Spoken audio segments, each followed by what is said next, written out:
Welcome to What Now Show, where the show we're going to ask questions today that matter once the headlines are fading and real life begins. I'm your host today, Chrystal O'Jon, and we're going to have a conversation today about some service members here that live here in Maricopa.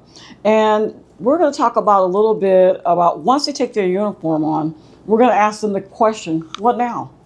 So joining us are Julia Gusse and our other guest host, Tholin Johnson. Thank you for being here today, first of all. It'll be interesting to talk about your stories. I think people need to hear a little bit more about what goes on after the story. So, Julia, would you introduce yourself and tell people a little bit about your background, your whatever you feel like you need to share? Absolutely. My name is Julia Romero Gusse. I am a veteran of the Air Force. I served for 4 years, and I've been serving in veteran services for the last 20 years. So my career has taken me from being active duty to being a veteran, and now 20 years later, I'm just retired from my position, my last position as a legislative liaison for the Arizona Department of Veteran Services. Awesome. And yourself, would you like to tell us a little bit about your background? Yeah, thank you. For me, basically Tholin Johnson, simply live out my purpose in life to spread love, happiness, and peace by helping people smile, making them go from hopeless to hope more. So Beautiful. Everything pretty much that I do kind of aligns to, well, always aligns to, living out my purpose in life. So I was in the military for 8 years, Army, Cav Scout, and now transition now. Wow. So you see why we have these guests today, because we've got some good information that they're going to share with us. Julia, my first question to you is, would you walk us through your journey, for the listeners, about your time in service and how from there you went to Maricopa City Council and then again to your appointment to the Department of Veteran Affairs? You don't have to be in details, but just how that process was for you. Absolutely. I left the military and I was trying to find out what was next, right? That's what we're talking about. What's next?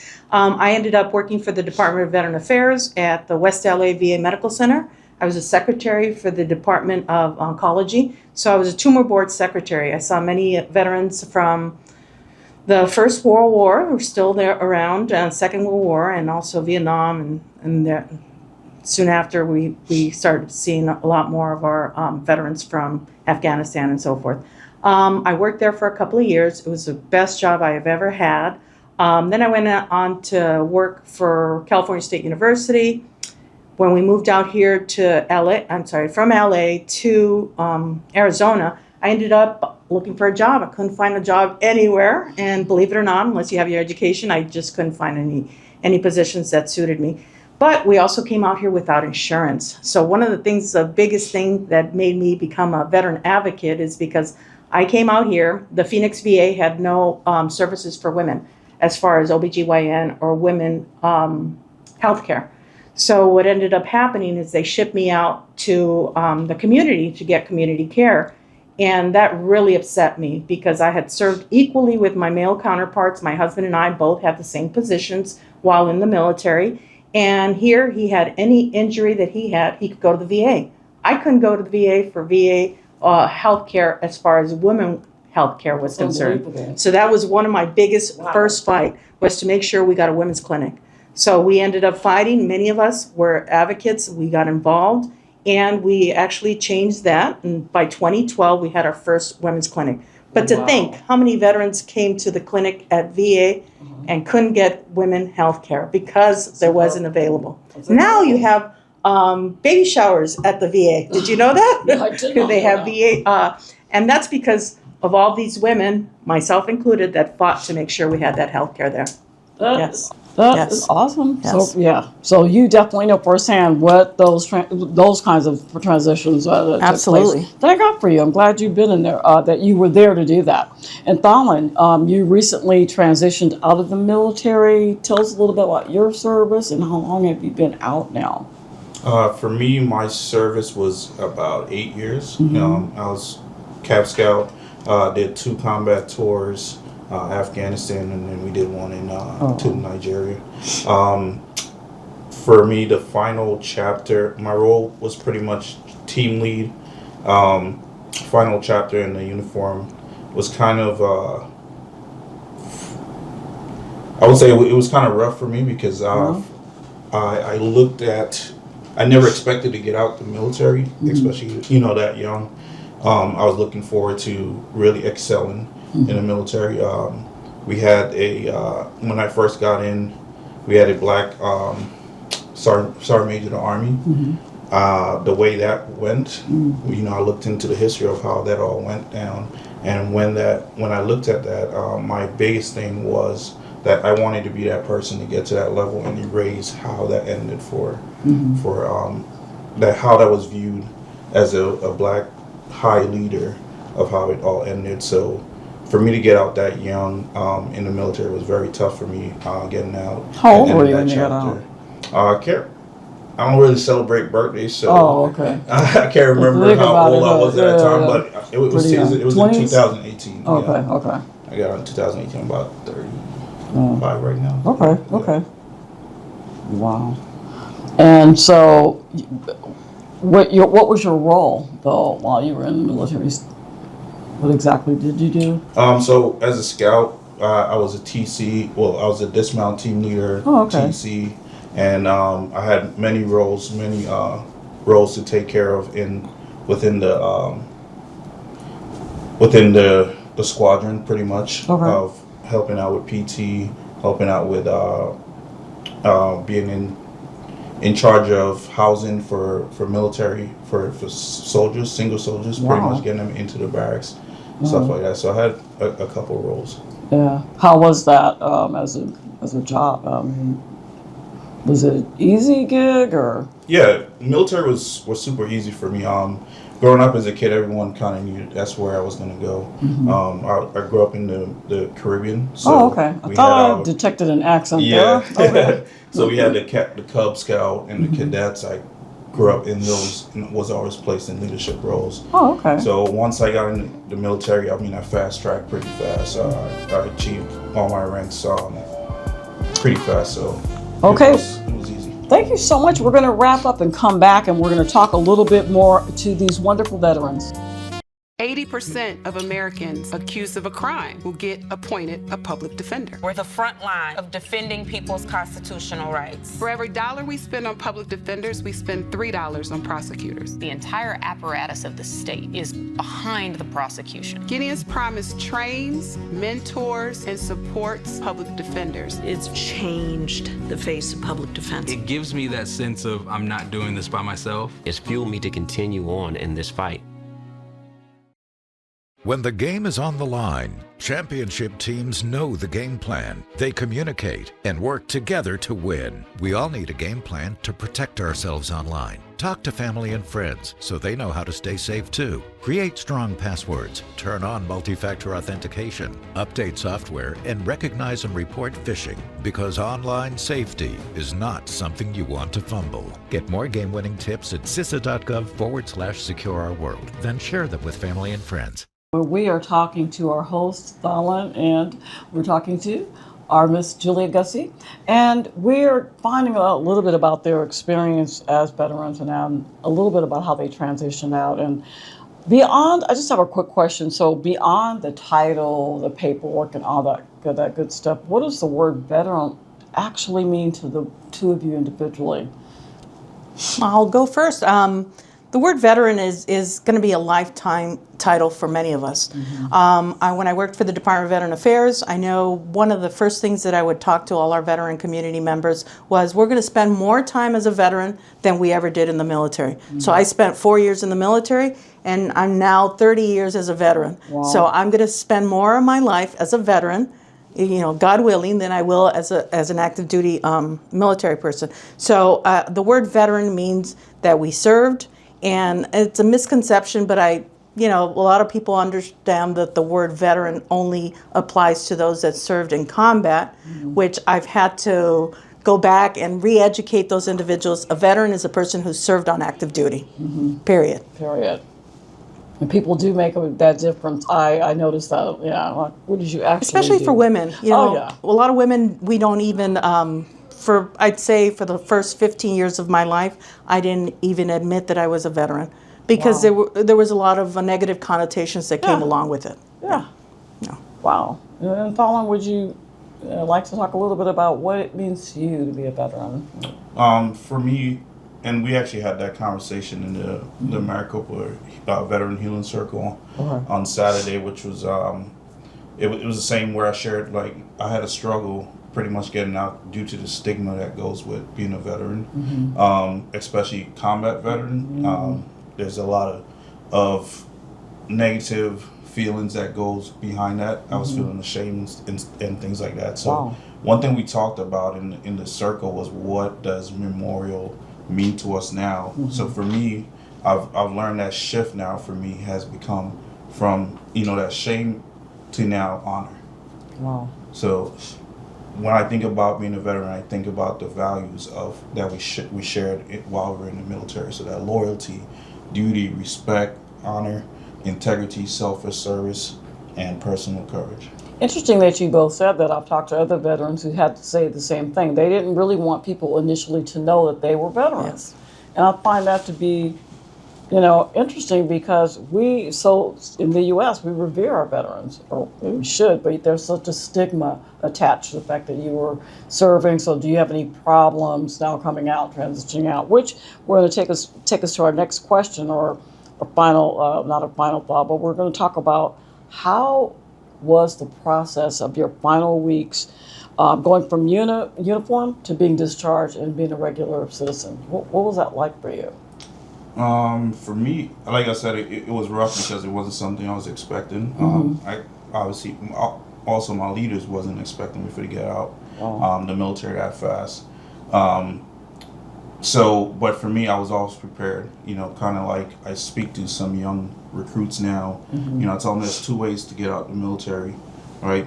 Either in a body bag or DD-214. Wow. All right, so it's making sure you're prepared for both of those, and also making sure your family's prepared for both. So for me, it was very, I already had 3 jobs lined up.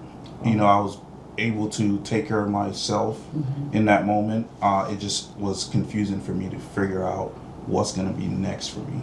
So that was the tough part for me getting out. Was it more about you had to decide what you wanted to do, or what the options were, or were you confused about, what I want to do in my career next? Yeah, correct. Yeah. So it's more, I didn't kind of know what my next purpose is going to be, because this is all I expected to do the rest of my life. So now that I transition out, that's why, now it's like making sure, hey, you prepare for getting out both ways, and making sure your family's also prepared for that aspect. That's good information. And Julia, we're going to ask you almost the same thing. When you reflect on your own transition out of service, what surprised you most about stepping back and then going back into civilian life?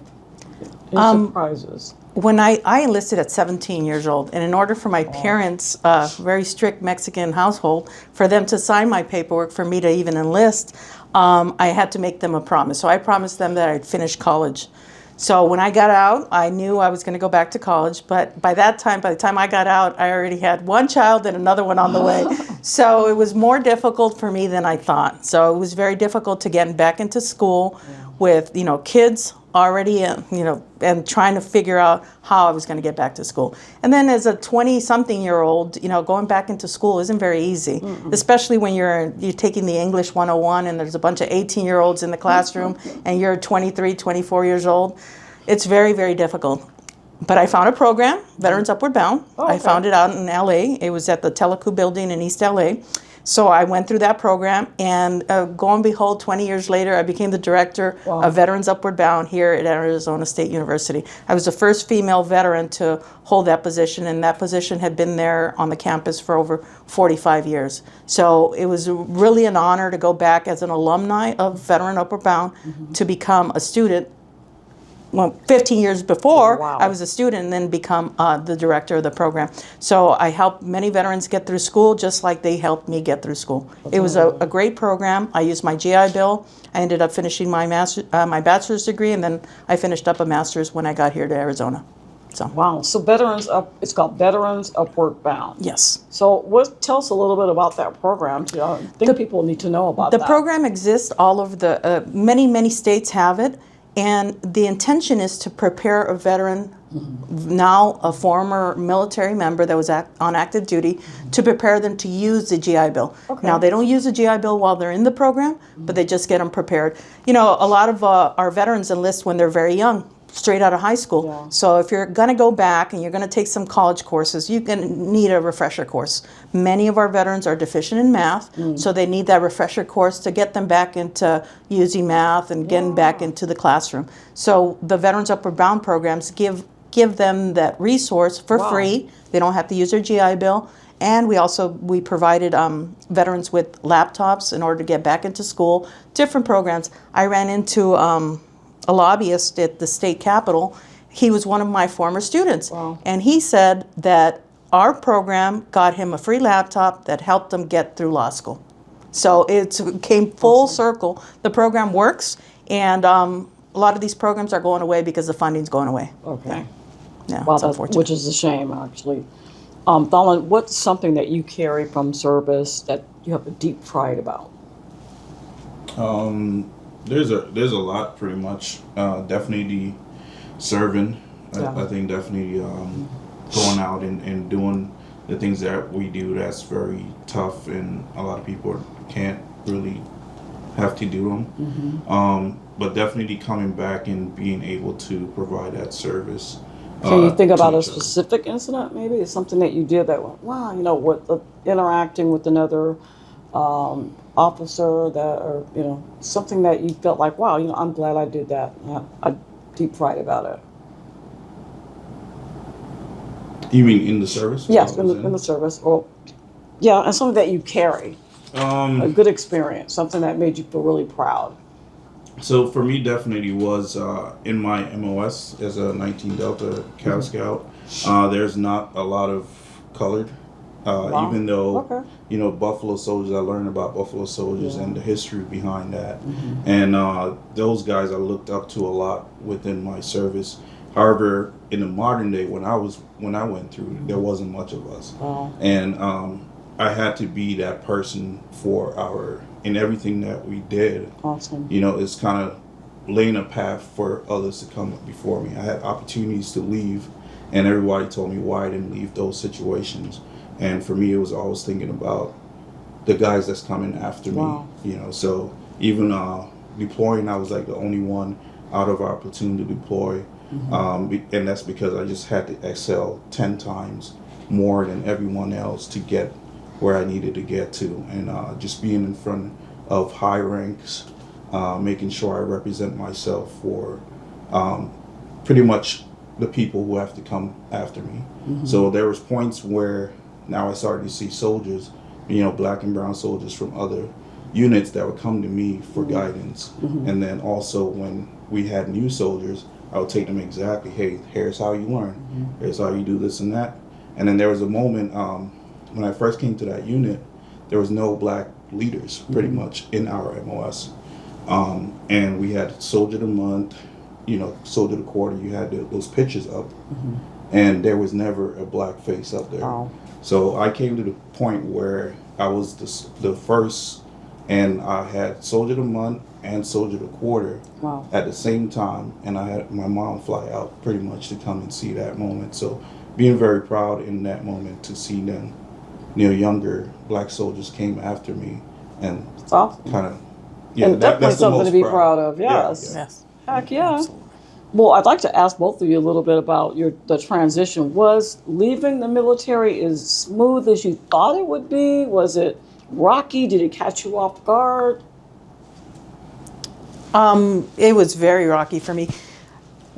Knowing what I know now, I wish I would have known, 30 years ago when I got out of the service. Now, each individual airman, soldier, Marine, everyone who leaves the military goes through a TAP program. Okay. So if you could talk a little bit about that, the TAP program, which is a transitioning program to make sure that they're going through, what to expect, because when we're in the military, our house is covered, our food is covered, our insurance is covered, everything is covered. So you need to take a class to actually teach you what services are available once you become a civilian and a veteran. And there's a whole list of information that I lacked I didn't get any of that information. I had to learn on my own how to figure out how to navigate being a civilian. If you could share your experience in TAPS, or even, because there's some commanders that don't allow individuals to go through the TAP program. Really? So did you go through the TAP program? Yeah, for us, we went through it, but it was kind of speed through. Yeah. It's not something that really, I think, equip you for transitioning. Okay. I don't think it's very something. It was, when I went through, it wasn't as useful because it was just like, it felt more like a check in the box, kind of like, hey, we Really? taught you these things. We give you this information. Take as much information as you can. Yeah. I think it was like 2 weeks, and then you're out. That's kind of a So- disservice Yes. because you're almost. Someone told me it's like being a kept person. You're kept, and then now what do I do? Yes. You know, and you're not even prepared sometimes. And it's unfortunate because there's a vast, like I said, if I knew then what I know now, Yeah. there's a vast information, from buying a home without a dollar down. Right. That's a program that many veterans don't even take advantage of. So we're going to come right back and talk in a little bit about our veteran experience at What Now?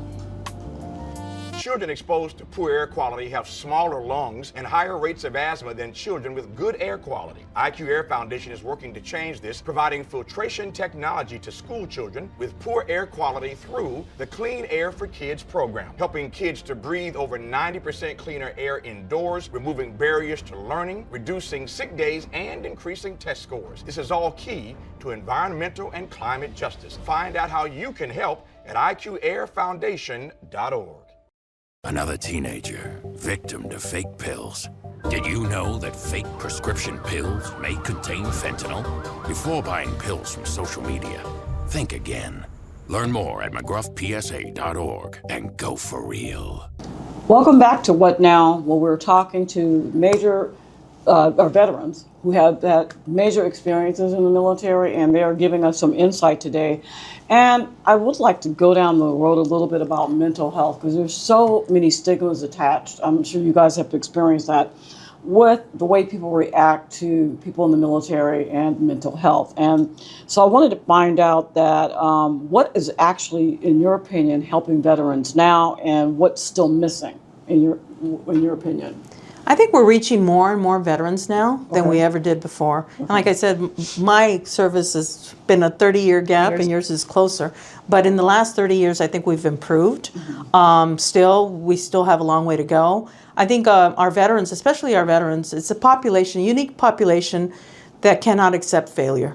And I noticed that when I was at Veterans Upward Bound program, I noticed when I was at the VA, and I noticed when I was at the state level as well. Our veterans have a hard time admitting that they need help. And that's the problem, and that's a core problem that we have, trying to get them to open up and say that, hey, I need help getting through whatever it is that they need to get through. Many of them come back and they don't have any issues. That's awesome for them. But then we have a small population of veterans who really need that help and refuse to ask for help. So it's embedded in how you guys are trained, right? Not to ask for help. Absolutely. I get You never volunteer, you never ask for help either, right? Wow. Yeah.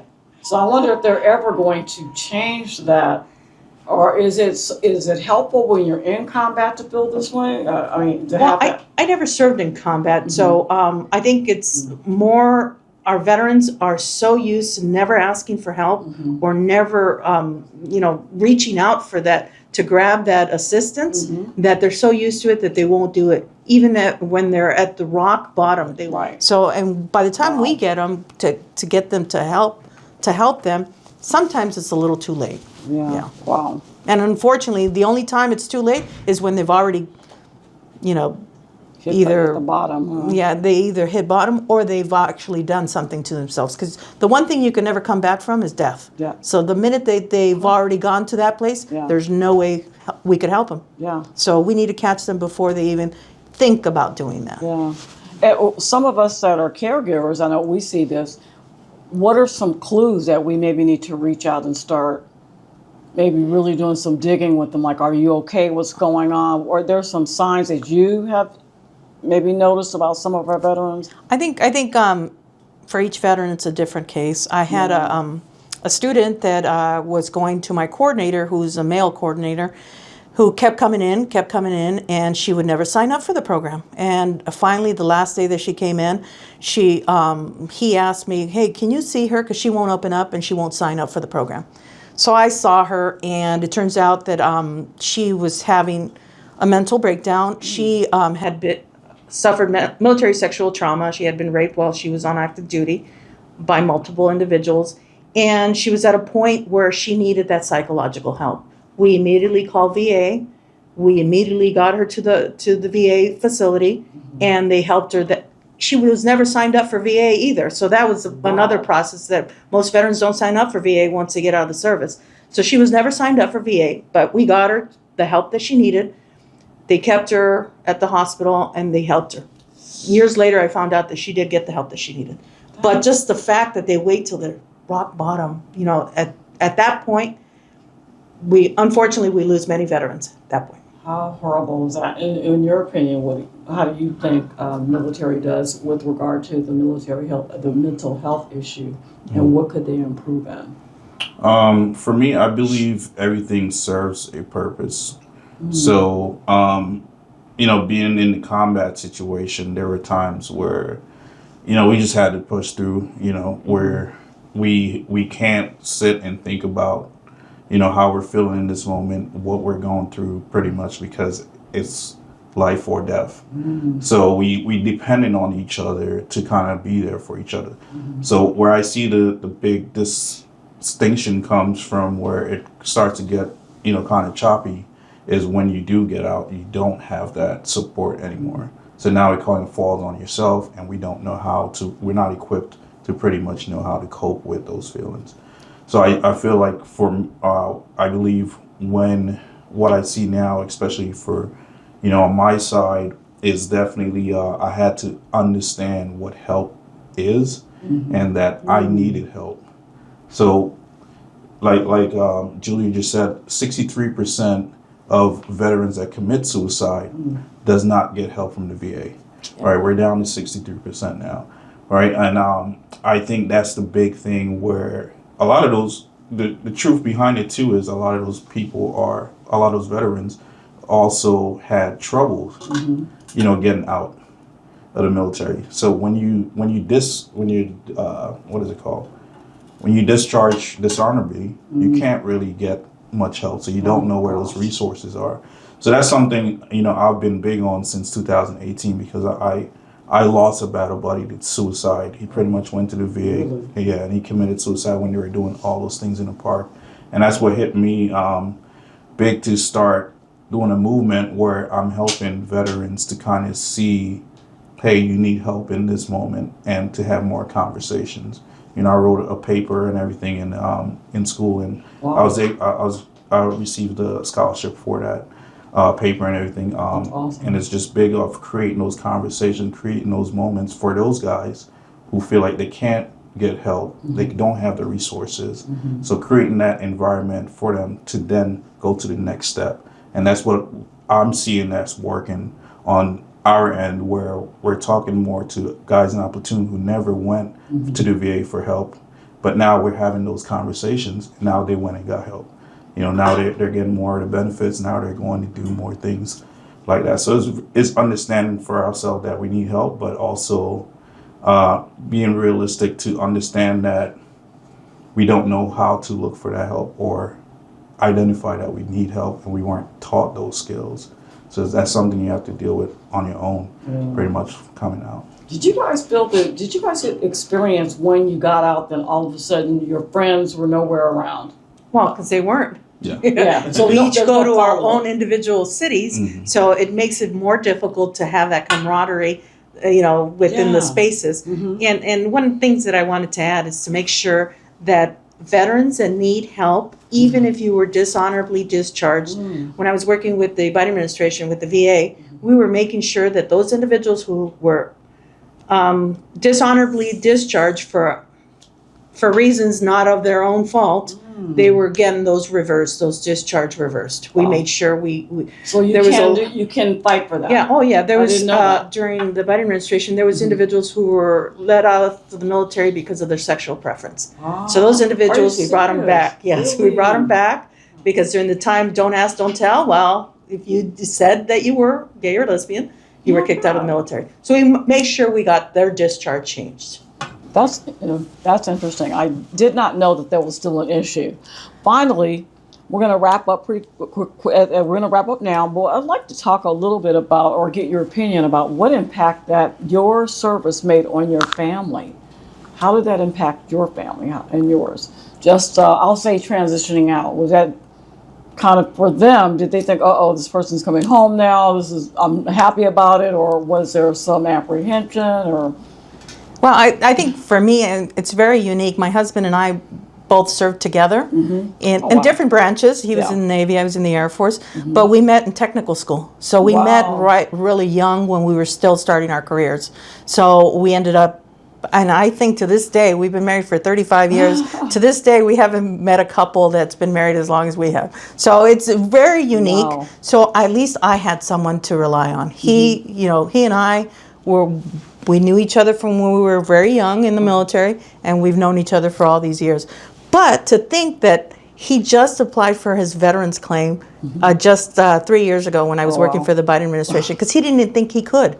And me working for 20 years in the same field, but that was because we passed the PACT Act. So any veteran out there that has caught cancer or believes that they might have been exposed to toxics, burn pits or asbestos, anything that might have caused your cancer, apply for a claim. My husband didn't even know about it. He had gotten cancer, and now he got his disability rating. He's at 40%, but the fact that he went through all of that, not knowing that these services were available, so he's now getting all his oncology, everything taken care of through the VA. Wow, you guys absolutely had a unique experience. Yes. I don't think there's too many people. How was it as you transitioned back home? How did it affect your family? For me, I had a unique situation where I still kept, traveling. Like, I love to travel, so I stayed in Europe and traveled the world, helping people in need and stuff like that. So I kind of still keep doing service. My mom was excited because now I'm home more, and now obviously she lives with us now. So we took her in, and I'm able to be there for my brother as well, pretty much my family a lot more. So it's more empowering for them, and it took me a while to just hone that and take that in, because now I'm able to have conversations with them where they can understand the things that I go through, and that's a big step, to just, and that's for me understanding what I was going through, so that I can now explain to them. Was there a disconnect before? For example, did they understand what you were going through because you weren't able to express it? You know what I mean? So now that you're out, are you able to talk a little bit more freely about your process? Yeah, and that's what it was. I mean, I'm just a quiet person. I really don't care to speak too much. So for me, it was just, when I spoke to my family now, sometimes things slip up, that I tell them I go through, that I went through, and, it takes them a while, then it hits me that, they're now finding out about this. Wow. However, I now see how it's helped them a lot. Right. Because now they know how to be there for me in certain spaces. So even when I'm dealing with a lot of pain, maybe I might feel a little agitated or something like that, right? Right. And they know to have my back. So now they're pretty much my battle buddies too. That's awesome. They kind of know the why. Okay, this is why he's doing this. I'm not going to take it personal, kind of thing. Yeah, and they help me to express myself and speak more about those situations. Yeah. That's so awesome. Well, we're going to wrap up. This show was fantastic. I learned some new things about what the process is of being in the military and transitioning out, and we hope that all of our viewers learned something as well. We thank you for viewing in What Down?